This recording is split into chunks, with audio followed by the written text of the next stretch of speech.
Yes, I am now recording. All right, we're live. Welcome to Dune uh Dune 101. Dune Gaming 101? A Dune Gaming podcast? 101. The Yes. unofficial, the unofficial fan podcast. Please don't sue us for Dune Awakening. Yeah. And what are we talking about today? We got that one. Pray that the ghost of Frank Herbert doesn't come after us for using the word Dune. Um we are going to talk about the lore of the Dune universe. Kind of in a broad to specific sense. We'll kind of start like big and get smaller with it. And then how we kind of think that's going to evolve in Dune Awakening, and then how we kind of, because there's an important difference between the two, and you see it really quick. If you're a fan at all of Dune, then you'll notice it right away. The story starts with the story of Dune Awakening starts with Lady Jessica, um, which will be Is like a that's dead her at tell the of beginning? what's happened. I was curious. I thought that was her at the beginning. Is that her when she? I thought it was. Maybe I'm off. I, I I thought thought it it said was. Lady Jessica I thought it did too. when And you're then talking to her. I didn't remember it after the fact, but I thought it was.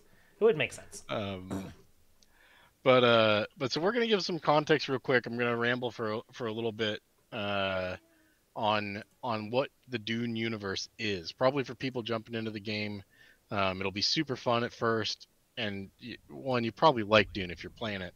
But if you're playing it and maybe you've only read one book or you've seen the movies, there's a lot of lore that's missing, and a lot of stuff that will make more sense and feel more fulfilling as you play the game if you know the background of what's going on in this universe.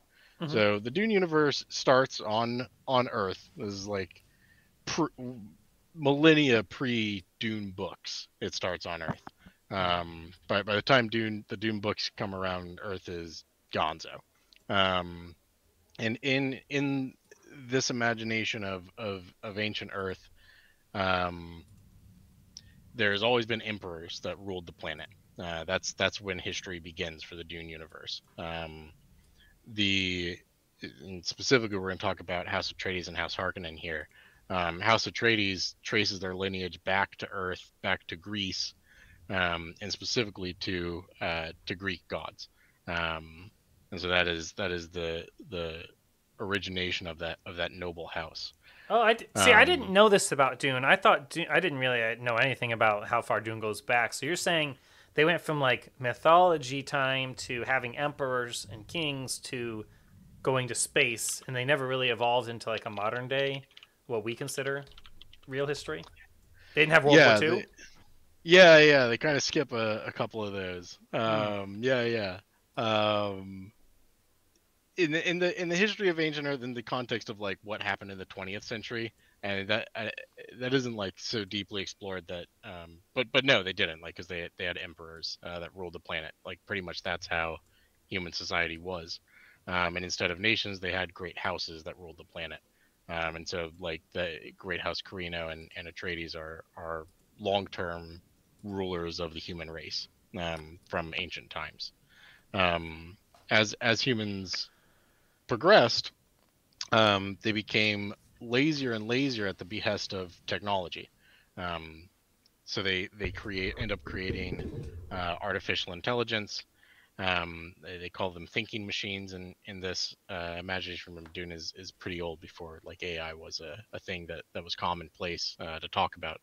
But they called them thinking machines, and Uh, this eventually led to humans being super lazy, like is maybe happening today with ChatGPT and anyone's job that can be replaced by it or enhanced by it.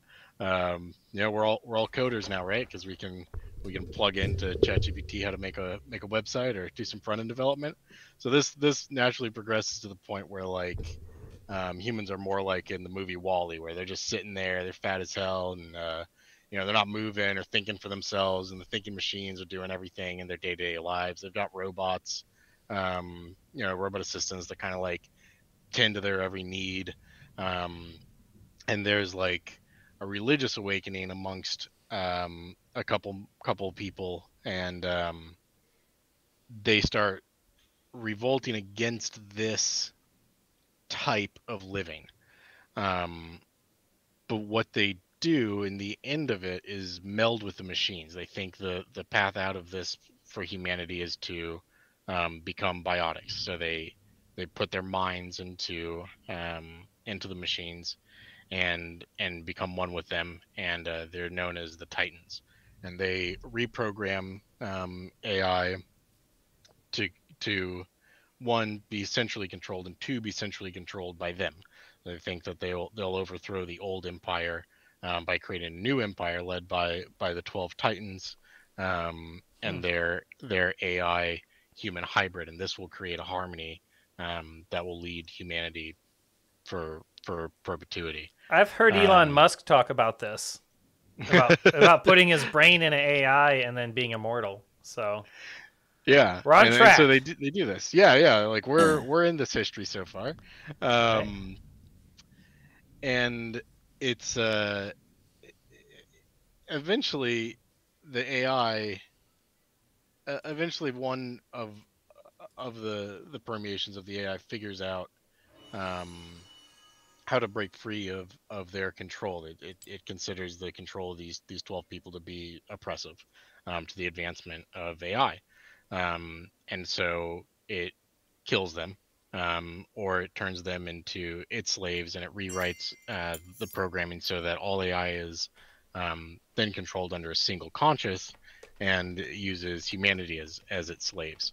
Um, Yeah. it's a, so already the reason we that humanity kind of survives this war that's coming between AI and humanity is that AI starts under human control, and there are factions that don't want that. They don't want to be controlled by the 12 Titans, and so they've already broken away from machines by this stage in the game, and are prepared to fight machines by the time AI fully takes over the reins.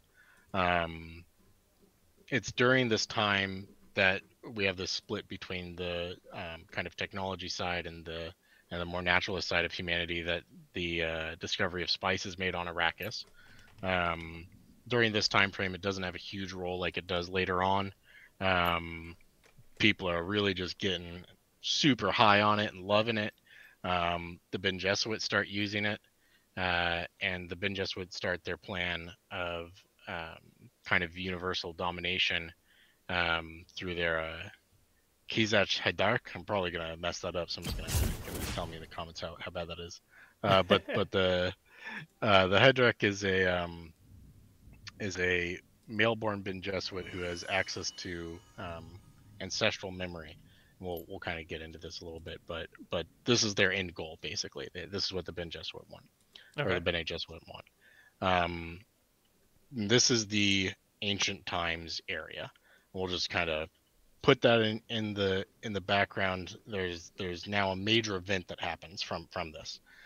So we have a huge war that happens between AI and humanity. This is setting up for why the things in Dune happen the way they happen in Dune. Why there isn't um, why space travel is controlled by the Spacing Guild, why they need mentats, why they don't have these advanced machines but are still able to do space travel. It's because they were a spacefaring civilization with advanced computers that the computers then turned on them, and they had to destroy the computers. And so they had to find workarounds that are more advanced biologically than what we know at the moment. Seems weird that This they wouldn't have done just made simple computers again to calculate Yeah, hyperspace. Like just not give them AI. Just you think that would have been in the the possibility space, yeah. And there actually is an interesting footnote that they have an edicts. Oh, what is the name of the edict? So they all start with this is the form of something, but they have an edicts after this war that prevents people from creating computers that are too advanced.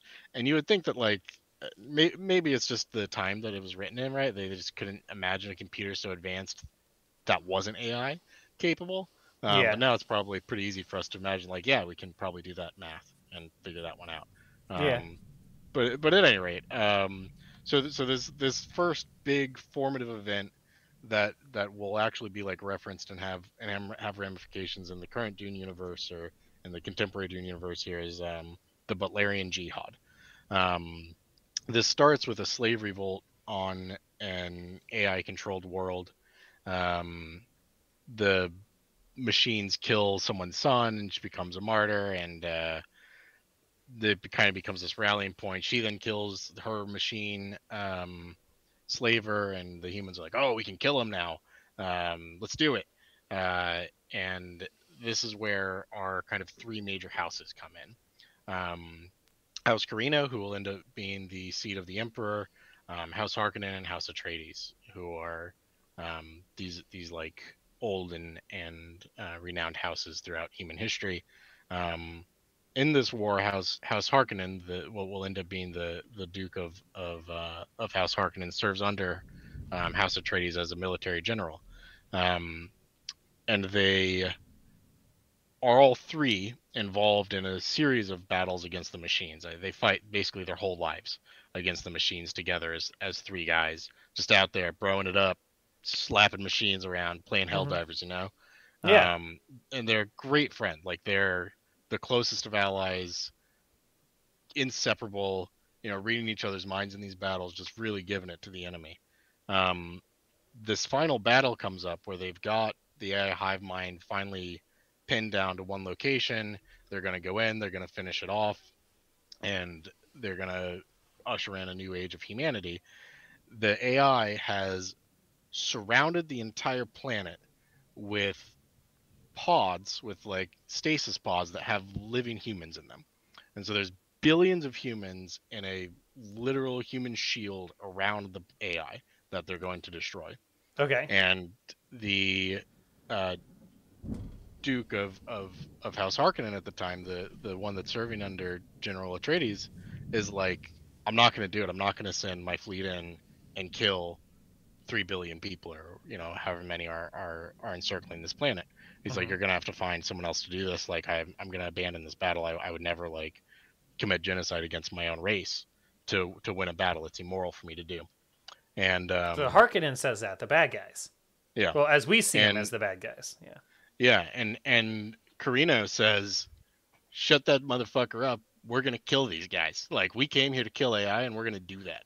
Yeah. And so Atreides puts him in the brig. He imprisons him, and the Duke of Harkonnen breaks out and he disables weapon systems and dramatically impairs the battle to the point where it's a very bloody battle and it's very hard won. The humans do eventually win it, but he's seen as a huge traitor for doing this. I mean, not only did they have to kill the billions of people to get to the AI to kill it, but Hmm. they also had to lose a bunch of their own warriors to do so, that they see as an unnecessary loss of life Hmm. in the final battle to save humanity. And so the new emperor from House Carino wants to kill him, and Duke Atreides says, like, this is my brother. We're not going to do that. Like, I've served with him forever. We're not going to cull his entire bloodline because he didn't want to kill his fellow man. Like, just exile him somewhere. And so they exile the Harkonnens to a whaling world, which is just not considered very important. It's an ice planet. It's barren. There's really nothing to do there. And they Do they think, stay yeah, here that's throughout all the movies, or do they leave eventually? yeah, they make this their home world, and they industrialize it to the point that the planet is unrecognizable. It's like Coruscant in the Star Wars universe. Like, it's completely metal covered, all human made. There's no ecosystem anymore, except unlike Coruscant, it's ugly, it's terse, it's all industry, smog in the air. It's disgusting to live on.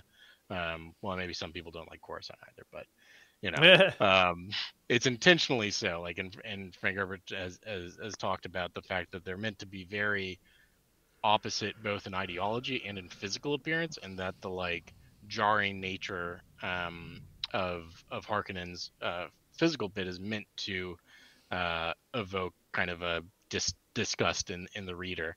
to know that that's the bad guy, which is like, all right, yeah, sure, you can do that. So it Yeah. makes them look gross, and their planet's gross, and like everything about them is gross. They do kind of look Um, creepy as well in the movies. They portrayed that as well. When yeah, they're yeah, all pale and they like lick knives and stuff. Like they're just freaky looking, you yeah, know. yeah. Like, Oh yeah, and I mean they do crazy stuff. Maybe we'll let's get into it, but let's move for 1 second. So in in this series of battles during the Butlerian Jihad and right after humans develop mentats, which are human computers, the Empire leans really heavily on the Bene Gesserit, who before the Butlerian Jihad and through ancient times have been a culture and eventually a planet which has participated in genetic manipulation. So they're that's what they do. They have bred themselves in a certain way to make sure that certain genes are passed on, which has given them like witch-like abilities throughout the years. They've developed some like psychic abilities through gene therapies, and are passing these traits on to their children. And so there's a great pact made between the Bene Gesserit, the Spacing Guild, who have the Mentats and the ability to traverse space without the need for AI, and the Imperium, and the Great Houses. Well, the Spacing Guild being one of the Great Houses, but predominantly this is why they go with the Great Houses and the Imperium, okay. because the Imperium House Carino now turns into the Imperium House. They're meant to be a mediator between all of the lesser houses. Well, over the course of 10,000 years, this is so we've done the And there Jihad. are lots more lesser houses other than these three, right? Yeah, yeah. There's like yeah. These are major houses, and then there's lesser houses, and then there's other major houses. Like it's like if you wanted to make a like Hallmark series about all of the royal battles, and people talking in rose gardens and doing each other's wives and stuff. The Hallmark would be all about this. People just The, intrigue and spies and we could call it the Game all of of it. Dune or the Dune of Yeah, Thrones. yeah. The Dune of Yeah. Thrones for sure is next. Oh my Yeah, gosh. hire us. We're on it. So uh, this brings us to kind of like just about modern day. There's about a 10,000 year span where House Carino is this mediator and this overseer of the human race. Um, the current emperor in the Dune universe is Shaddam Carino the Fourth. He actually kills his father when he discovers that his father has been making synthetic spice, or is trying to develop synthetic spice. For a little bit of background on Arrakis, the planet that Dune Awakening is on, and on the spice, there have been numerous attempts to terraform the planet and to take worms off planet so that they can have spice developed off world, so that Arrakis isn't the only place the spice comes from. But it just never And works. both of these fail. It doesn't matter how accurate the environment is. The sandworms don't survive off planet, and it doesn't matter what they try to do to terraform it. The worms eat it and destroy it. So so when he finds this synthetic plant, he thinks that it's a bit of a betrayal, even though he continues that research. Nothing really comes of it. The synthetic spice isn't really a thing that ever really like takes over the real spice. We could go into that a little bit more, but that's really kind of the crux of it. Well, what marks Shaddam Karina the Fourth? He wages war on the Spacing Guild, who was previously in charge of the spice and in charge of space travel. They were the ones that had all of the mentats. And sorry, just real quick, we were going to talk about classes just a little bit. Mentat is a class you can have in Dune Awakening. And so were the Bene This is Gesserit that we mentioned. So that's yeah. two so far. Yeah. Planetologists come from I mean they're called planetologists in this, but they're terraformers basically. Mm-hmm. And you run into them, some from the Empire in the dungeons in Dune Awakening. They're the Darth Sidious looking guys. They're in the like red hats and stuff. And And the holograms. Yeah. yeah, those are Imperial planetologists. So Okay. a planetologist is like someone who does terraforming, or like these sorts And of in the game, these labs were trying to terraform it and failed. Is that kind of the setup then? yep. Yeah. Yeah. Yeah, exactly. Um,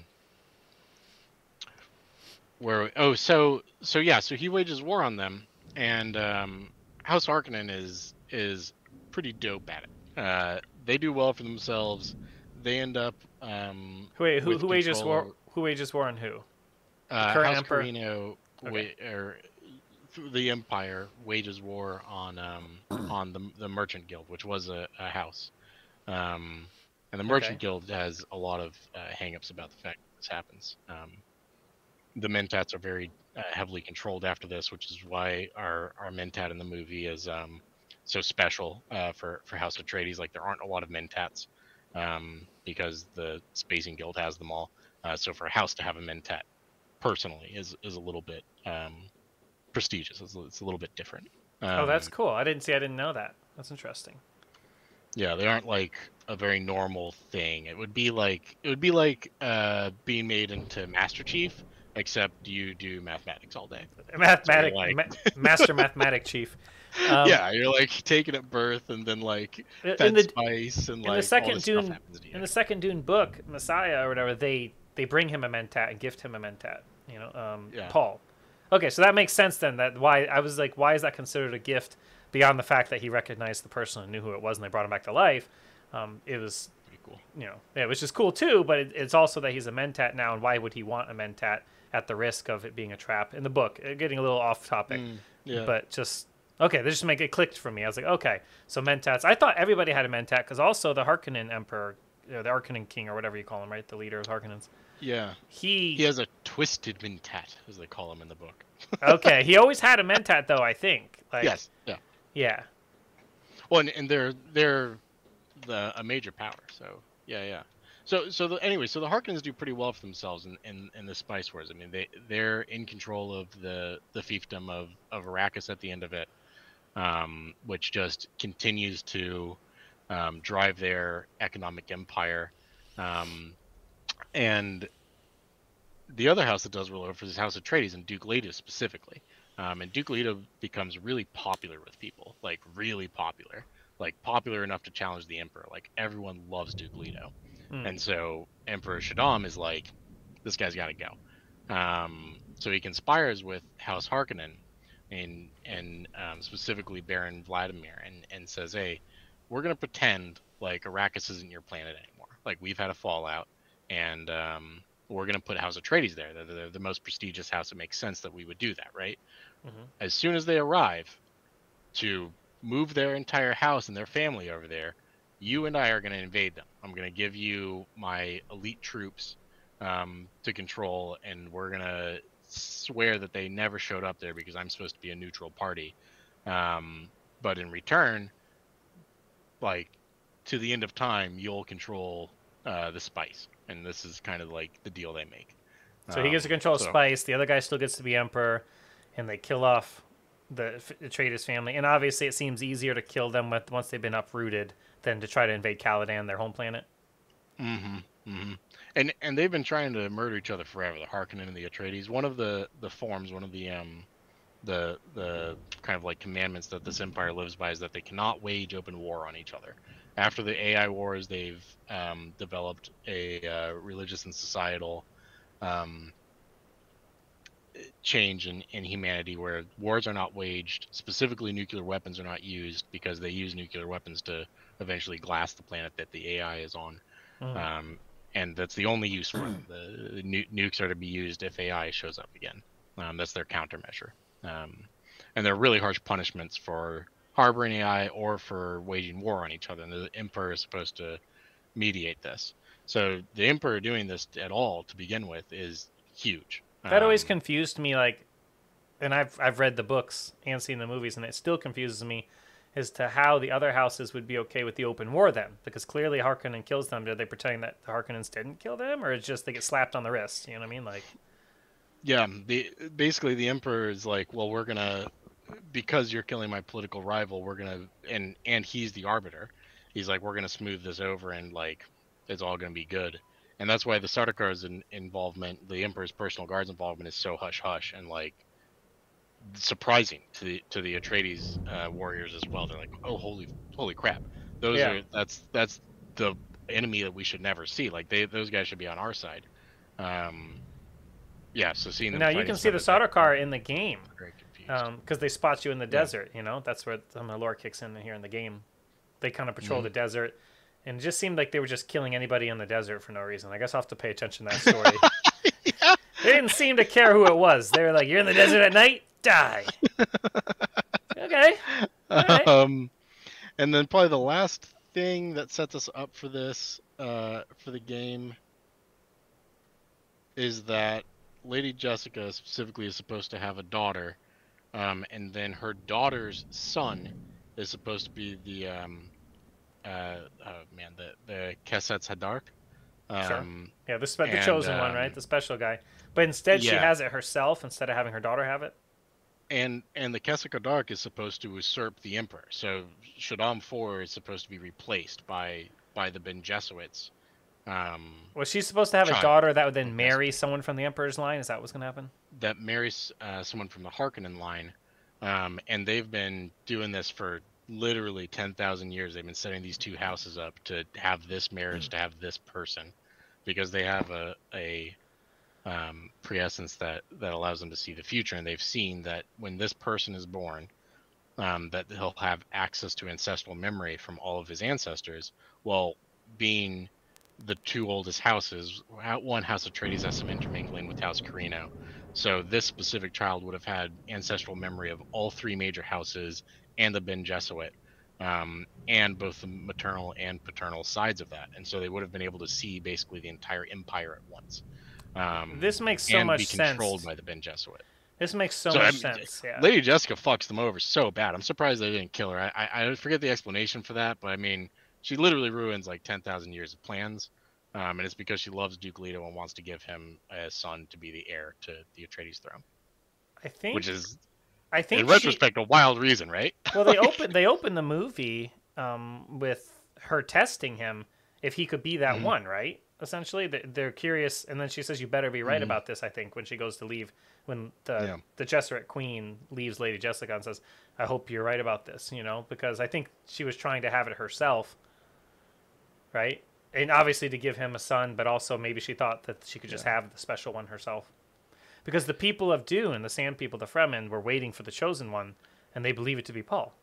So that is an interesting bit of lore. So once Dune is discovered and the Ben Gesserit start using spice, Hmm. they start integrating themselves with the Freemen as the native people that control spices, drastically enhances their capabilities. Um, and they start implanting this idea and this religion amongst them, and they develop this religion over millennia that eventually the Kesek Sadark will come, and he's the Messiah that will bring balance to all, and everything good and the best thing to ever happen. But in reality, for the Ben Gesserit, this person is just someone to control the Emperor.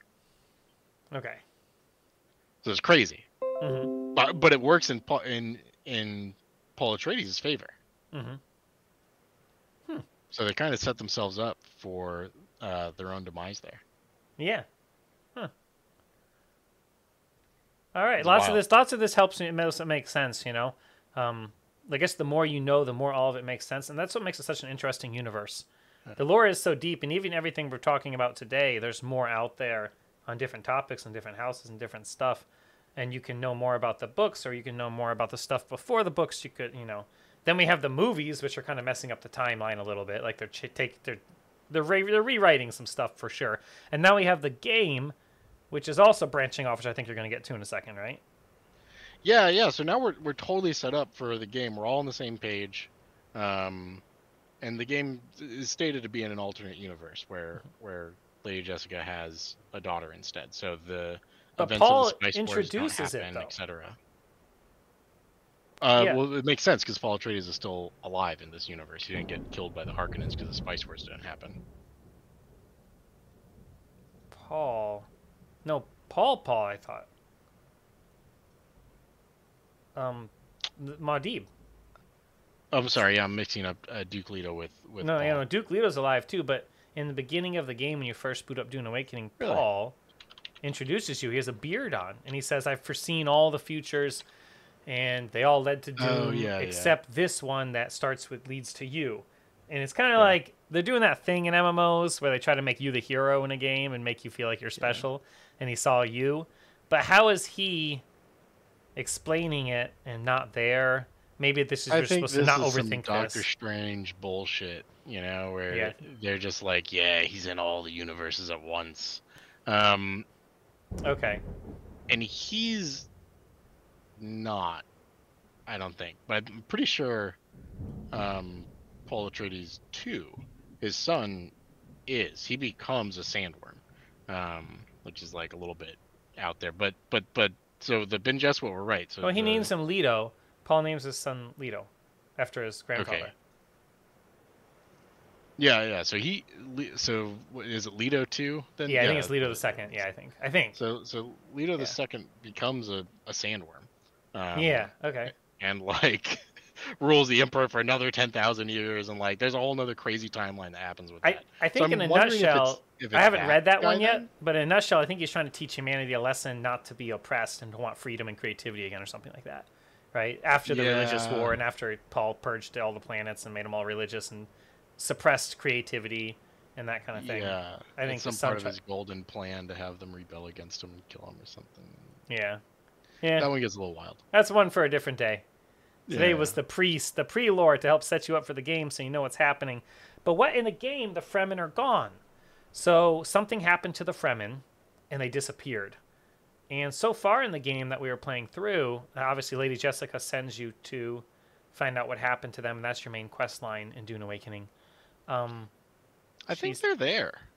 I think I I think think they're either yeah. there, but in the diaries they were reading, it sounded like they found another planet. I don't know. Don't hold me Oh, to that. maybe. I feel like I heard that in a brief moment where she's like, and we ventured to this other place, and I'm wondering if they left and went to a new planet, or if they're buried somewhere in this planet. It'd be interesting to find out where they go with that with DLC Mm. and stuff. And So the Trials of Aquil. yeah, I see. I've seen the Trials of Aquil as like an ancient Freeman thing, okay. like a little like kind of unrelated to the current plight of the Freeman. But maybe, yeah. I mean, the temples are not upkept or anything, so yeah, maybe something's happened to them. I don't know. That'd be interesting. That'd be I'm interesting to I'm find out. excited to see where it goes. Um, I have like this crazy theory that what if it can't be right, but what if Paul was here? What if Paul shows up somehow? I don't know, because he wasn't Hmm. born of his mother. Maybe she did have a son after that, and she kept him from everybody into a secret. That may be too wild, or maybe he just transcends time itself and is now in this universe as well. I don't know. Like some real Doctor Strange stuff. You know what I mean?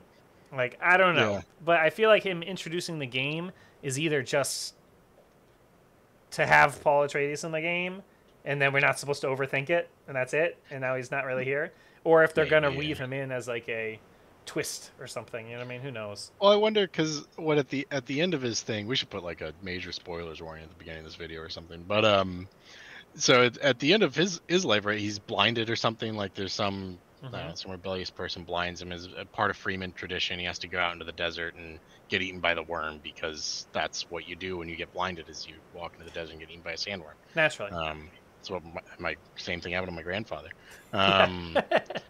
And so I wonder if that like they're gonna weave that in somehow.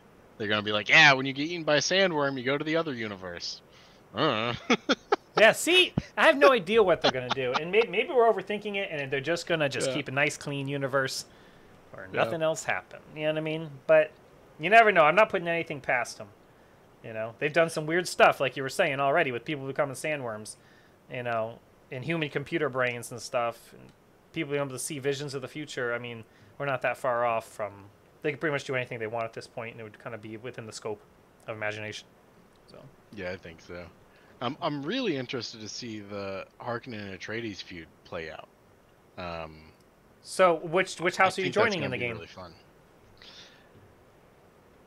So in every MMO I just joined, whoever has the best weapons, and I feel like that's gonna be Harkonnen. Um, but it might not. I'm thinking lore-wise, so Atreides has like a massive army. Hmm. They've always maintained a massive army since the Machine Wars. and they specifically have excellent swordsmen. So I'm wondering if they'll like separate it by class, you know. So if you want to be a swordsman, maybe it's better to join House Atreides. Mm-hmm. Lore wise, it's gonna be difficult for me. I think it's gonna have to be House Atreides. I, I'm also leaning towards House Atreides just because I kind of like them better, and I like good guys in games generally. I usually play the Republic, or the Jedi, Yeah. or the Rebels over an evil force. You know, like the Borg or the Empire, etc. Choose your villain. Like I usually pick the good guys over it, just because like I kind of tend to like role play the games a little bit, and I definitely would Mm. want to be on the good side. I'm not like a terrible person, you know, who Have you just always been that way? When you were a kid, did you choose the good guys too? yes, if possible, I chose the Interesting. good guys. Yeah. Hey, what about you? No, I chose the bad guys. I was wondering if it was like a an aging thing, right? Like we want we could get like really deep into this, but eventually, if you're following like a Greek set of morals or something, like you learn to care for yourself, then your family, then society, kind of like I'm skipping a lot of steps, but like we're Um. going back to like a Socratic way of thinking. I'm wondering is if it's like a rebellious thing, the kids choose like the evil side. They're like, Hmm. nah, we're gonna be the bad guys today. But then Okay. as you get older, Actually, you're like, no, like it might be cool to do things right, you know? it was kind of 50-50 for me. I think up until age 13 is when it changed because in my younger years playing video games, I would play the Empire in Star Wars, and my brother would play the Rebels. We couldn't be the same team. You know what I mean? There wasn't that many to choose from. And That makes sense. If it was the Trade Federation versus the Republic, he wanted to be the clone troopers, so I played Trade Federation. So I guess yes, I did play the bad guys, but around age 13, 14, when I started playing RPGs where you could pick what you want to do, Knights of the Old Republic, the Star Wars game, is Mm, BioWare. You can be a really great person or a really terrible person. You can get a light side ending or a dark side ending. You can see a peasant and be like, "Yo, I'll give you money, don't worry," so you can pay your bills. Or you can be like, "No, give me whatever you have left," and they give it to you, and then you kill them. You know, like you could do either mm, one. And I always went good. I never had that. I never had like a thing of like, "Oh, I want to be a terrible person in the game," because it kind of made me feel bad, even as a teenager. You know what I mean? Like, yeah, oh man, I don't feel good doing that.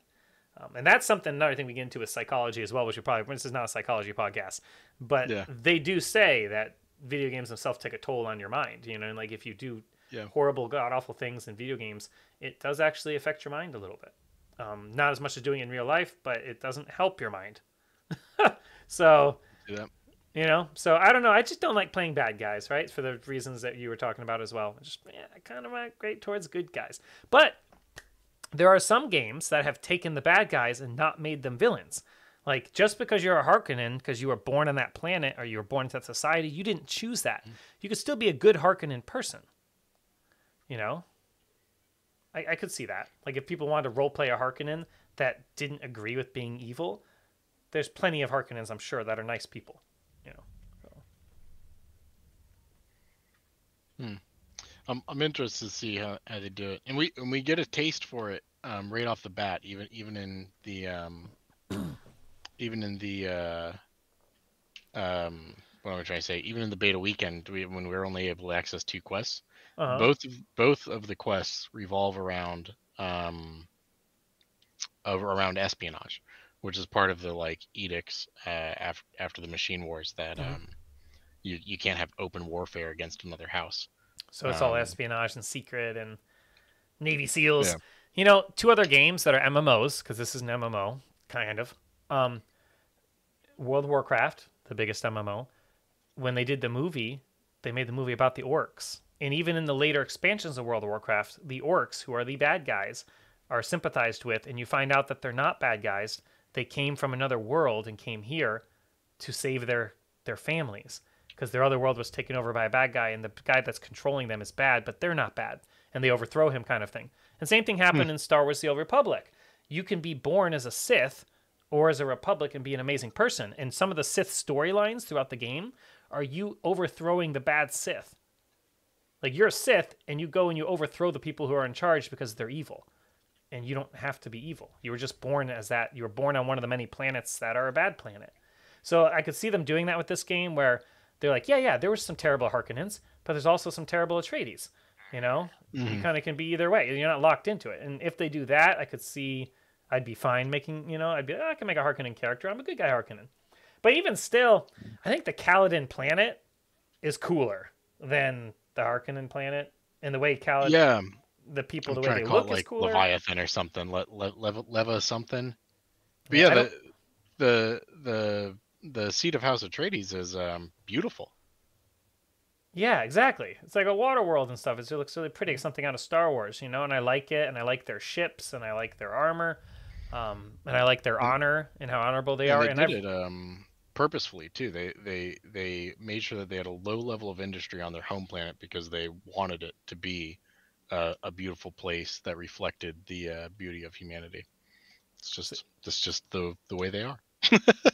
see, and I connect with them better. You know what I mean, that makes more sense to me than like a war-driven Spartan society of Yeah, gladiator battles on a deserted planet. You know, like a metallic planet with yeah. warriors who just kill each other for fun and sport. You know, that doesn't really resonate with me. So I definitely think in the Atreides. So now, Well, should we wrap it up, or we're probably on yeah, the longer end of things that we want to do? yeah. We can close it up for today. I think that it was awesome. I really appreciate you going through the lore because I didn't know a lot of that stuff, and now I do, and I hope that that is helpful to other people who are listening. Whether it's a Twitch stream or live on YouTube, or if you catch this as a podcast, you can find us everywhere at Dune Gaming 101. Right? If you want to correct us or add anything onto it, Mm-hmm. there's a lot of resources out there to find more information, and we've really scratched the surface of it's a really deep lore.